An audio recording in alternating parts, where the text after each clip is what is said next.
Well, magandang umaga, first vlog for the day. So, marami nagsasabi na yung Gilas for Asian Games or yung ASEAN is matatanda na raw yung Gilas.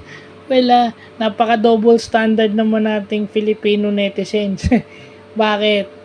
Kung si Lebron yun, si Curry, si Lillard, sila Draymond Green, sila KD, o si Kevin Durant, okay yun. Malakas yung team na yun. Ilang taon na ba si KD, si Lebron, si Curry, si Lillard? Ilang taon na ba sila? Diba? Lagpas 30 na sila. Oh. Pinaka the youngest is 32 ata, the very least. Oh. Lebron is 38 and 39. So ano yun? Porket ba NBA player sila okay sa inyo na veteran team yung Team USA. Tapos pag veterano natin sa PBA ang kinuha, hindi kayo papayag, talo. Di ba? Oh. Hindi, yun lang din yun sa World Cup, young players yung kinuha. Hindi naman nagamit ng tama. Oh. Ito, baka veterano nga pero nagamit ng tama. At kung sakasakaling makamedalya, di ba? Hindi pa naman naglalaro eh. Kung sakasakaling makamedalya, ano masasabi nyo? Kasi hindi mo pwedeng alisin yung fact na baka kaya kinuha to kasi unang-una pag veterano ka, hindi ka na masyadong kailangan turuan kasi may experience ka na eh. Hindi ka gaya pagka nasa athletic prime ka pa, meron ka pang dapat matutunan. Itong mga to, automatic na to eh. Pag nakakita ng sitwasyon sa basketball, automatic na to. Sila na yung mag-a-adjust.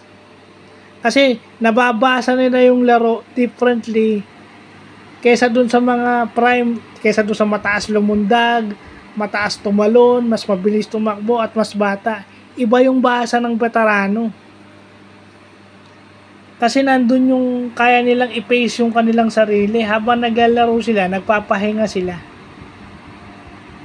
Kaya nilang dumipensa muna and then hayaan yung mga kasama nilang umupensa or uupensa sila then medyo magpapahinga sila sa defense. So habang nasa loob sila, pinipace sila yung mga sarili nila. Yun yung wala sa mga batang player.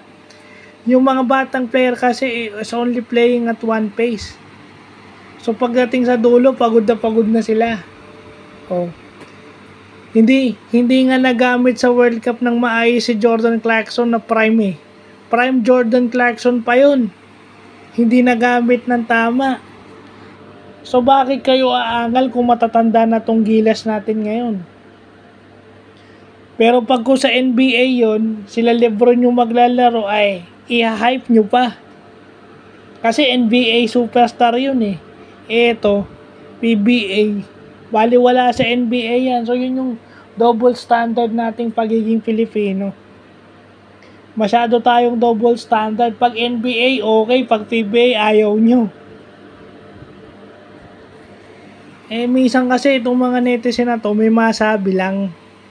Gusto lang magpapansin or gusto lang kasi gagawa ng article, gagawa ng ingay kasi doon sila binabayaran. Minsan hindi naman lahat ng trabaho tama eh.